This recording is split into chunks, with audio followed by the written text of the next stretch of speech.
இனி summer holidays கண்ணு கால் GT ஹாலிடேஸ்க்கு பண்ணு.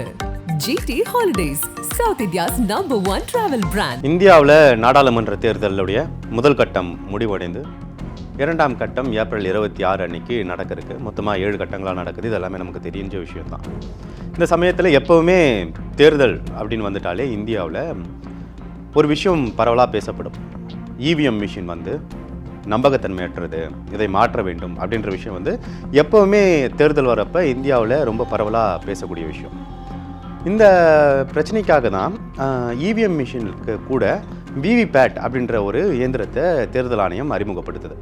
இது எதுக்காக பண்ணுறாங்க அப்படின்னா, நம்ம ஏற்கனவே சொன்ன மாதிரி தான் இவிஎம் மிஷினில் எங்களுக்கு நம்பிக்கை இல்லை, நாங்கள் எந்த கட்சிக்கு வாக்களித்தாலும் அது ஒரு கட்சிக்கு தான் போகுது அப்படின்னு சொல்லி தொடர்ந்து விமர்சனங்கள்லாம் இருந்துக்கிட்டு வருது. இதுக்கு பதில் அளிக்கணும், இல்லை இதுக்கு வாக்காளர்களுக்கு அவங்க யாருக்கு வாக்களித்தாங்க அப்படின்றத அவங்க தெரிஞ்சுக்கணும், அவங்க உறுதிப்படுத்திக்கணும் அப்படின்றதுக்காக இந்த விவிபேட் அப்படின்ற ஒரு இயந்திரத்தை தேர்தல் ஆணையம் கொண்டு வருது. இது உச்சநீதிமன்றத்தினுடைய உத்தரவின்படி கொண்டு வரப்படுது. இந்த விவிபேட்டில் நம்ம எந்த கட்சிக்கு ஓட்டு போடுறோம், இல்லை எந்த வேட்பாளருக்கு ஓட்டு போடுறோம் அப்படின்றத நம்ம கண்கூடாக பார்க்க முடியும். அதில் ஒரு 5 செகண்ட்லேருந்து 7 செகண்ட் வரைக்கும் நம்ம யாருக்கு வாக்குப்பதிவு பண்ணோம் அப்படின்றது அதில் தெரியும்.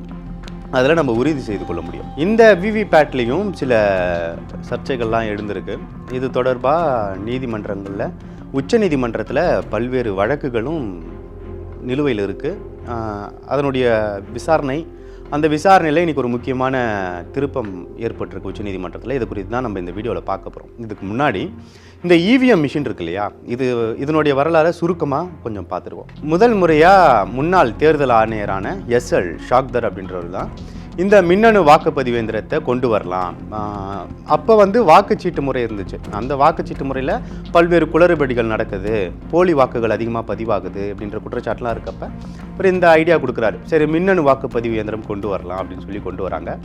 அதன்படி மின்னணு வாக்குப்பதிவு இயந்திரம் வருது. 1982 முதல் முறையாக கேரளாவில் இருக்கக்கூடிய பருவூர் அப்படின்ற ஒரு சட்டமன்ற தொகுதிக்கு இடைத்தேர்தல் வருது. அந்த இடைத்தேர்தலில் தான் இந்த மின்னணு வாக்குப்பதிவு இயந்திரம் பயன்படுத்தப்படுது. ஆனால் அப்போ அதுக்கு சட்ட அப்ரூவல் இல்லை, அங்கீகாரம் இல்லை அப்படின்னு சொல்லி அது உச்சநீதிமன்றத்துக்கு வழக்கு போயிட்டு, அந்த உச்சநீதிமன்றம் இதை விசாரித்த உச்சநீதிமன்றம் அந்த தேர்தலை மறு வாக்குப்பதிவு நடத்தணும் அப்படின்னு சொல்லி உத்தரவிடுது. அதே போல் 1951 மக்கள் பிரதிநிதித்துவ சட்டத்தின்படி மின்னணு வாக்குப்பதிவு இயந்திரங்கள் தேர்தலில் பயன்படுத்துவதற்கு அனுமதி இல்லை.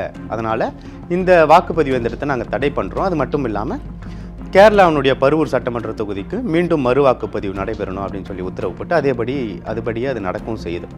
1982 பருவூரில் முதல் முறையாக இவிஎம் மிஷின் பயன்படுத்தப்படுது. அப்புறம் அது தடை செய்யப்படுது.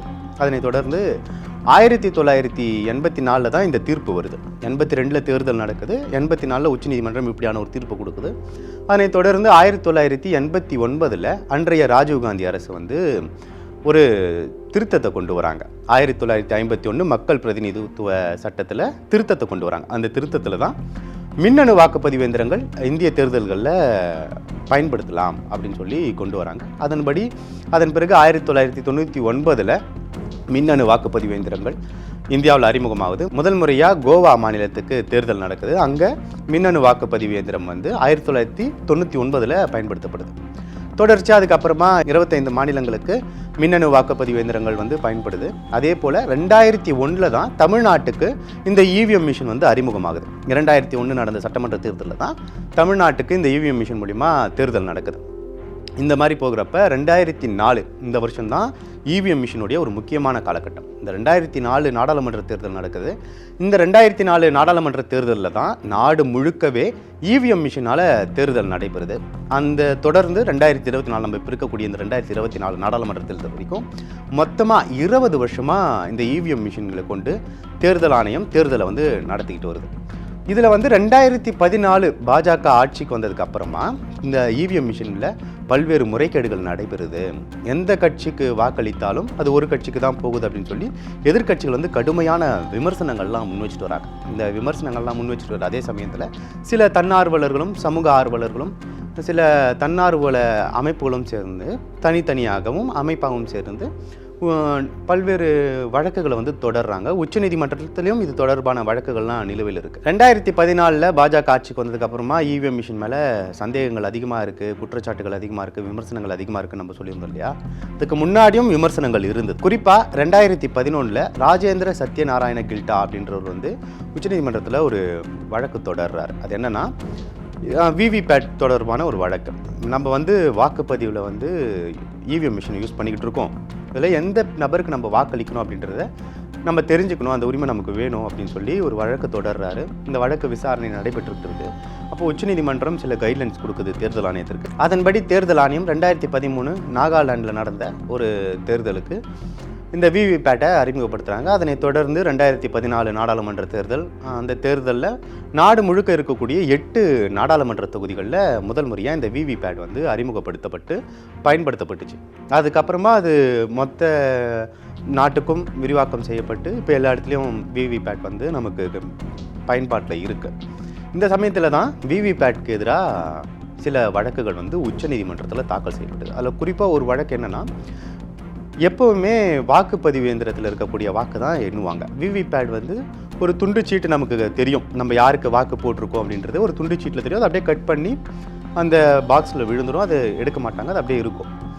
ஸோ இப்போ தொடர்ந்து இருக்க இந்த வழக்கில் என்ன சொல்ல கேட்டிருக்காங்க மனுதாரர் அப்படின்னா, மொத்தமாக அந்த விவிபேட்டில் கட்டாய் விழுது இல்லையா அந்த துண்டு சீட்டு, அது மொத்தத்தையும் எண்ணணும், அதையும் இந்த வாக்கு இயந்திரத்தில் இருக்கக்கூடிய வாக்குகளையும் எண்ணி சரியாக இருந்தால் அதை தான் முடிவாக வெளியிடணும் அப்படின்னு சொல்லி மனு தொடுத்தாங்க. ஏன் இப்படி ஒரு மனு அவங்க ஃபைல் பண்ணுறாங்க அப்படின்னா, இதற்கு முன்னாடி வந்து ஒரு தேர்தல் நடக்குது அப்படின்னா அந்த தேர்தல் முடிவுக்கு அப்புறமா வாக்கு எண்ணிக்கப்போ இவிஎம் மிஷினில் இருக்கக்கூடிய வாக்குகள் எண்ணுவாங்க. அதுக்கப்புறமா சில பிரச்சனைகள் இருக்குது, இல்லை சில சந்தேகங்கள் இருக்குது, இல்லை கிளாரிஃபிகேஷன் வேணும் அப்படின்னா ரேண்டமாக ஒரு சட்டமன்ற தொகுதியில் இருக்கக்கூடிய ரேண்டமாக ஒரு 5 விவிபேட்டோடைய மிஷின் எடுத்து விவிபேட் எடுத்து அதில் இருக்கக்கூடிய வாக்குகள் எண்ணுவாங்க. அதன் அடிப்படையில் தேர்தல் முடிவுகளை வெளியிடுவாங்க. ஆனால் அப்படி இருக்கக்கூடாது, இது வந்து விகிதாச்சார முறையில் ரொம்ப மாறுபடுது. அதனால் மொத்த விவிபேட்லேயும் விழுந்திருக்கக்கூடிய அந்த வாக்கையும் இவிஎம் மிஷினில் பதிவாகி இருக்கக்கூடிய வாக்குகளையும் ஒப்பிட்டு அதன் பிறகு தான் நீங்கள் வந்து முடிவுகளை வெளியிடணும் அப்படின்னு சொல்லி தேர்தல் ஆணையத்துக்கு உத்தரவிடணும் அப்படின்னு உச்சநீதிமன்றத்தில் மனு தொடர்றாங்க. அந்த மனு தான் விசாரணையில் இருக்குது. அந்த மனு மீதான விசாரணையில் தான் இன்றைக்கும் இதற்கு முன்பும் சில முக்கியமான விஷயங்கள்லாம் தெரிவிக்கப்பட்டது. அதை நம்ம இப்போ பார்க்க போகிறோம். இந்த வழக்கில் இன்றைக்கி உச்சநீதிமன்றம் விசாரணைக்கு எடுத்தது. இதற்கு முன்னாடி விசாரணைக்கு வந்தப்போ மனுதாரர் தரப்பில் ஆஜரானவங்க என்ன சொன்னாங்கன்னா, 2019 தேர்தல் நடந்தது இல்லையா, அப்போ வந்து தேர்தல் ஆணையத்தினுடைய தரவுகளையும் மாநிலங்கள் வாரியாகவும் பகுப்பாய்வு செய்தோம். அப்போ பார்க்குறப்ப 373 தொகுதிகளில் பதிவான வாக்குகளும் எண்ணப்பட்ட வாக்குகளும் வந்து முரணோடு இருக்குது அப்படின்னு சொல்லி ஒரு அச்சத்தை வந்து முன்வைக்கிறாங்க.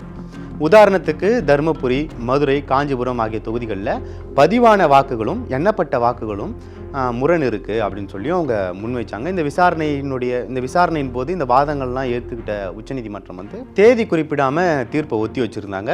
அந்த தீர்ப்பு தான் இன்றைக்கி வரும் அப்படின்னு எதிர்பார்க்கப்பட்டது. அதன்படி இன்றைக்கி உச்சநீதிமன்ற அமர்வும் கூடிச்சு. இந்த வழக்கை வந்து நீதிபதிகள் சஞ்சீவ் கண்ணா, தீபாங்கர் தத்தா அமர்வு வந்து அப்போ ஒரு கருத்தும் சொல்லியிருந்தாங்க. விவிபேட் குறித்தான தகவல்களில் ஏன் இவ்வளவு முரண்பாடுகள் இருக்குது அப்படின்னு ஒரு விஷயத்த சொல்லியிருந்தாங்க. அதே போல் தேர்தல் நடக்கும் முறை குறித்து எந்தவித சந்தேகமும் அச்சமும் இருக்கக்கூடாது அப்படின்னு சொல்லி உச்சநீதிமன்ற நீதிபதிகள் வந்து அப்போவே கருத்து தெரிவிச்சிருந்தாங்க. அதுக்கப்புறமா தான் அந்த வழக்கினுடைய தீர்ப்பை வந்து தேதி குறிப்பிடாமல் ஒத்தி வச்சுருந்தாங்க.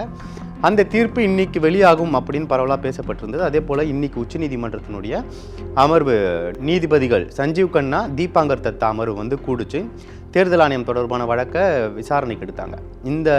இன்னைக்கு நடந்த இந்த விசாரணையில் வந்து நீதிபதிகள் முக்கியமான 5 கேள்விகளை எழுப்பி சில சந்தேகங்களையும் எழுப்பியிருக்காங்க. மைக்ரோ கண்ட்ரோலர் அப்படின்ற ஒரு விஷயம் வந்து இவிஎம் மிஷினில் இருக்குதுன்னு சொல்கிறீங்க, இது வந்து இவிஎம் மிஷின் கூட இணைக்கப்பட்டிருக்கா இல்லை விவிபேட் கூட இணைக்கப்பட்டிருக்கா? இந்த மைக்ரோ கண்ட்ரோலர் வந்து சாஃப்ட்வேர் பேஸ், இது வந்து ஒரு முறை தான் சாஃப்ட்வேர் வந்து ப்ரோக்ராம் பண்ணி வைக்க முடியுமா இல்லை மாற்ற முடியுமா அப்படின்னு சொல்லியும் கேட்டிருக்காங்க. இது மட்டும் இல்லாமல் முக்கியமான விஷயம், நீங்கள் வந்து 30 நாள் வந்து இவிஎம் மிஷின் வந்து பாதுகாக்கப்படும் அப்படின்னு சொல்லியிருக்கீங்க. ஆனால் மக்கள் பிரதிநிதித்துவ சட்டத்தின் பிரிவு 81 படி 45 நாட்களுக்கு அதுக்கான அவகாசம் இருக்குது பாதுகாக்குவதற்கு. நீங்கள் 30 நாள்னு சொல்லியிருக்கீங்க. இதில் ஏன் இவ்வளோ முரண் அப்படின்னு சொல்லி கேள்வி எழுப்பியிருக்காங்க. இது மட்டும் இல்லாமல் இந்த இவிஎம் மிஷின், கண்ட்ரோல் யூனிட்டு, அப்புறம் வந்து விவிபேட், இந்த மூணும் வந்து தேர்தல் முடிஞ்சதுக்கப்புறமா தனித்தனியாக சீல் வைக்கப்படுதா இல்லை எல்லாம் சேர்ந்து ஒன்றா தான் சீல் வைக்கப்படுதா அப்படின்னு சொல்லி பல்வேறு முக்கியமான கேள்விகளை எழுப்பி இதெல்லாம் எங்களுக்கு விளக்கம் வேணும். அதனால் இன்றைக்கி மதியம் 2 மணிக்கு இந்த வழக்கை நாங்கள் ஒத்தி வைக்கிறோம். அப்போ தேர்தல் ஆணைய அதிகாரி வந்து எங்களுக்கு இதுக்கு விளக்கம் கொடுக்கணும் அப்படின்னு சொல்லி காலையில் இந்த வழக்கை ஒத்தி வச்சாங்க. அதன்படி 2 மணிக்கு இந்த வழக்கு மீண்டும் விசாரணைக்கு வந்தது. அப்போ தேர்தல் ஆணைய அதிகாரி வந்து கோர்ட்டில் ஆஜராகி இதுக்கெல்லாம் விளக்கம் கொடுக்குறாரு. இந்த மைக்ரோ கண்ட்ரோலர் சொன்னோம் இல்லையா, இது வந்து EVM machine, control panel, control unit, அப்புறம் விவிபேட் மூணுக்குமே வந்து தனித்தனியாக நாங்கள் ஃபிக்ஸ் பண்ணியிருக்கோம். அது மட்டும் இல்லாமல் இதை வந்து ஒரு முறை தான் ப்ரோக்ராம் பண்ண முடியும், இதை வந்து நம்ம சேஞ்ச் பண்ண முடியாது அப்படின்னு ஒரு விளக்கம் கொடுத்துருக்காங்க. அதே போல் இந்த மூணுத்தையும் சேர்த்து ஒன்றா சீல் வைக்கிறீங்களா இல்லை தனித்தனியாக சீல் வைக்கிறீங்களான்னு கேட்டிருந்தாங்க இல்லையா நீதிபதிங்க. அதாவது வந்து இவிஎம் மிஷினு, கண்ட்ரோல் யூனிட்டு, அது அப்புறம் வந்து விவிபேட், இந்த மூணுத்துக்கும் ஒன்றா சீல் வைக்கிறீங்களா இல்லை தனித்தனியாக சீல் வைக்கிறீங்களா அப்படின்னு சொல்லி உச்சநீதிமன்றம் வந்து ஒரு கேள்வி எழுப்பினது. இதுக்கும் அவங்க பதில் சொல்லியிருக்காங்க, இல்லை தேர்தல் முடிஞ்ச உடனே இது மூணுத்தையும் ஒன்றா தான் நாங்கள் சீல் வைக்கிறோம் அப்படின்னு சொல்லியிருக்காங்க. அதே போல் இந்த தேர்தல் இவிஎம் மிஷின் இருக்கு இல்லையா, இதில் வந்து சின்னங்களை மாற்றக்கூடிய அதிகாரம் வந்து இது தேர்தல் ஆணையம் சொல்லியிருக்கு. இந்த சின்னங்கள் மாற்றக்கூடிய அதிகாரம் வந்து தேர்தல் ஆணையத்திற்கும் இந்த மிஷினை தயாரிக்கக்கூடிய பாரத் எலக்ட்ரானிக்ஸ் நிறுவனத்துக்கு மட்டுமே தான் இருக்குது. வேறு யாரும் இதில் உள்ள பூந்தெல்லாம் சின்னத்தெல்லாம் மாற்ற முடியாது அப்படின்னு சொல்லி இவங்க தரப்பினுடைய விளக்கத்தை கொடுத்துருக்காங்க. இதெல்லாம் பதிவு செய்து கொண்ட உச்சநீதிமன்ற நீதிபதிகள் வந்து இந்த வழக்கை மீண்டும் தேதி குறிப்பிடாமல் தீர்ப்பை ஒத்தி வச்சுருக்காங்க. இதில் நம்ம என்ன பார்க்க வேண்டியது இருக்குது அப்படின்னா, உச்சநீதிமன்றத்தினுடைய கோடைக்கால விடுமுறை வந்து மே 18 தொடங்குது. இது வந்து ஜூலை மாதம் வரைக்கும் நீடிக்க போகுது. இதற்கு முன்னாடி இந்த வழக்கில் வந்து தீர்ப்பு வருமா, இல்லை கோடைக்கால விடுமுறையெல்லாம் முடிந்து தான் இந்த வழக்கில் தீர்ப்பு வருமா அப்படின்றத நம்ம பொறுத்திருந்து பார்க்கலாம். அதே போல் நம்ம முன்னாடியே பார்த்தது மாதிரி தான் நாடாளுமன்ற தேர்தல் இந்தியாவில் 7 கட்டங்களாக நடைபெறுது. ஏற்கனவே முதல் கட்டம் முடிந்தது. 2ஆம் கட்டம் ஏப்ரல் 26 நடைபெற இருக்குது. இறுதி கட்டமான 7வது கட்ட தேர்தல் வந்து ஜூன் 1ஆம் தேதி நடைபெறுது. இந்த தேர்தல் எல்லாம் 7 கட்டங்களும் முடிந்ததுக்கு அப்புறமா இந்த தீர்ப்பு வருமா இல்லை இதுக்கு முன்னாடியே இந்த தீர்ப்பு வருமா அப்படின்றதும் உச்சநீதிமன்றத்தினுடைய முடிவில் தான் இருக்குது. எதுவாக இருந்தாலும் நம்ம பொறுத்திருந்து பார்ப்போம். தமிழகத்தின் அரசியல் புலனாய்வு வரலாறு நக்கீரன் பப்ளிகேஷன்ஸ். இந்த கோடை விடுமுறையை புத்தகங்களுடன் கொண்டாடுங்கள்.